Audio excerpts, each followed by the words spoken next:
Les malentendus du passé doivent être définitivement vidés pour affronter cette fois-ci le présent et l'avenir avec confiance et sérénité, un vœu émis par le ministre des Affaires étrangères, Albert Shingiro, lors d'un dialogue politique tenu ce mardi février entre la délégation burundaise présidée par ce ministre et la délégation de l'Union européenne présidée par l'ambassadeur Claude Boschu.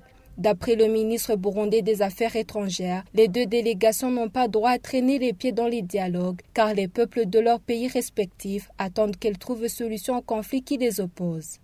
Les malentendus du passé doivent définitivement être vidés pour affronter cette fois-ci le présent et l'avenir avec confiance et sérénité. En tant que partenaires de longue date, nous devons éviter de rester prisonniers du passé pour pouvoir avancer ensemble dans l'unisson de vision et d'approche. Quant à l'avenir de notre coopération avec vos pays respectifs, vous êtes sans ignorer, Excellences, Mesdames, Messieurs et les participants, que ce qui nous unit ici est plus profond que ce qui nous divise. Ceci étant, nous n'avons pas le droit de traîner les pieds dans cet exercice de dialogue.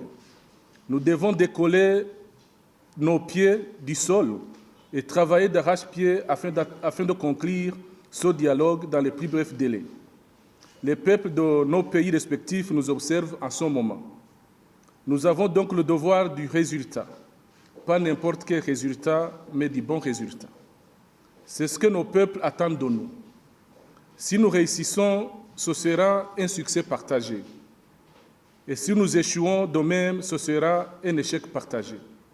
Mais je dois dire que ce dernier scénario est quasi impossible. Nous sommes ici pour réussir.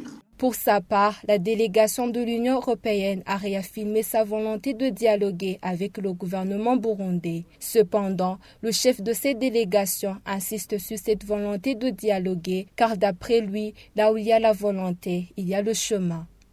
Alors, vous avez fait allusion, vous avez utilisé différentes métaphores. Que d'ailleurs j'avais déjà un peu entendu dans la bouche de Monsieur le Président de la République, comme hier n'est pas aujourd'hui, et le train peine à redémarrer, mais ensuite la vitesse augmente. Donc vous avez aussi utilisé ce genre de choses. Permettez-moi aussi d'en utiliser, vous avez rappelé aussi davantage nous unit que nous divise. Permettez-moi aussi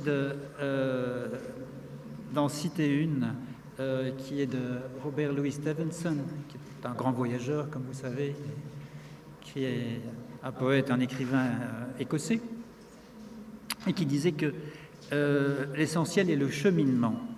Et c'est un peu le concept même de ces dialogues politiques. C'est quelque chose qui existe dans une relation normale, et les partenaires se voient et échangent sur des sujets divers, évidemment la situation au Burundi, mais d'autres choses aussi.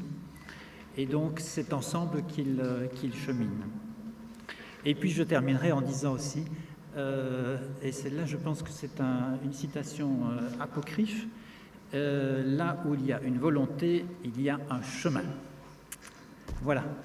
Je souhaite aussi que les travaux se passent le mieux du monde et qu'ils soient effectivement répétés, suivis des faits le plus rapidement possible.